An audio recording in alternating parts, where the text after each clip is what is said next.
Over the last 15 months, our mental health has been put to the test. People who have never experienced mental health issues are now suddenly finding themselves afraid to go outside or fearful of social situations. Others who were managing their mental health disorders well could have experienced a sudden jump in symptoms and intensity. Now, they were working from home and unable to do the activities that connected them with others and grounded themselves. Without these activities, many people's mental health has gone off the deep end, and they're not sure what to do.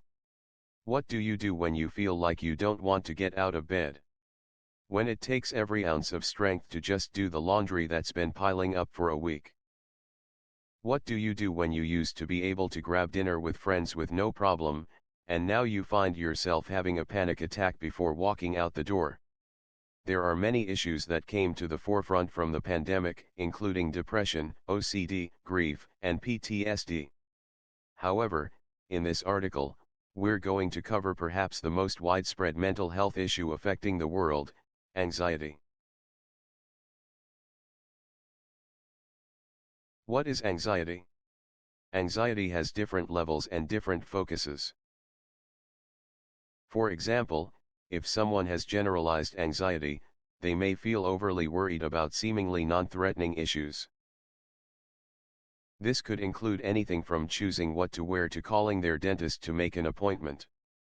Other people may have anxiety related to a specific situation. For example, many students suffer from test anxiety. They know the material, but when a test is put in front of them, they freeze and can't remember anything. They also may experience a racing heart or even have a panic attack. Another form of focused anxiety is social anxiety. Many people have, again, different intensity levels of social anxiety.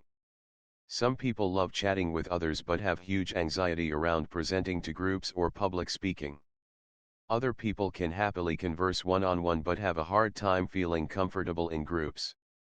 Other people experience anxiety in all these situations and tend to isolate themselves away from social gatherings altogether. When someone is experiencing anxiety, there are many telltale signs: a restriction of the chest, a rapid heartbeat, sweating, and shallow breathing are all common symptoms. Other people may get a rash on their chests or faces or have a hard time enunciating their thoughts or finding their words. Oftentimes, when you're experiencing anxiety, the best thing you can do is take a deep breath. If you can, step away for a moment and focus on slowing your breathing and reminding yourself that you're okay. When you practice breathing techniques regularly, rather than only in moments of triggered anxiety, you'll find that your overall anxiety may diminish and your automatic response to take a deep breath will come more easily. What to do when your anxiety is taking over your life?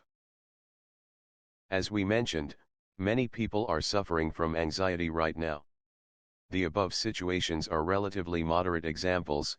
These can often be helped greatly by finding a therapist who can help you address some of the underlying issues driving your anxiety episodes. This therapist may recommend various regulation techniques, or they may prescribe an anti-anxiety medication. It's your personal choice if you want to manage your anxiety naturally or through medication. However, what do you do when your anxiety is disrupting your daily life? What if you can't go to work because you're terrified something is going to happen to you on your commute? What if you avoid leaving your house from the fear of having to chat with someone? What if you can't bring yourself to go to your child's piano recital because the thought of being in a crowd makes you feel sick to your stomach? In these cases, you likely need to take further action than seeing a therapist once a week. If you are currently seeing a therapist, ask them if they know of any strong treatment centers they'd recommend.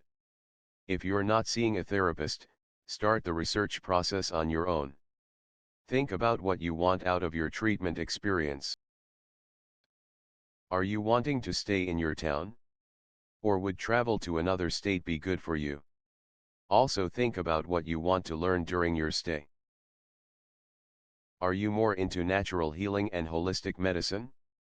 It may be worth it to look into holistically focused programs, like the exclusive Hawaii, and see how their holistic approach aligns with your own personal goals. Also consider the facility's specialty. How experienced are they working with clients struggling with strictly anxiety? Are you going to feel out of place in treatment centers that prioritize drug or alcohol addiction? Try not to put too much pressure on yourself. As you pursue various treatment options, whether that is a therapist or anxiety treatment center, try not to add extra pressure onto yourself. Which, I realize, is very difficult when you have anxiety. Try to remind yourself that you're not bad for having anxiety. It's not your fault you suffer from anxiety for whatever reason.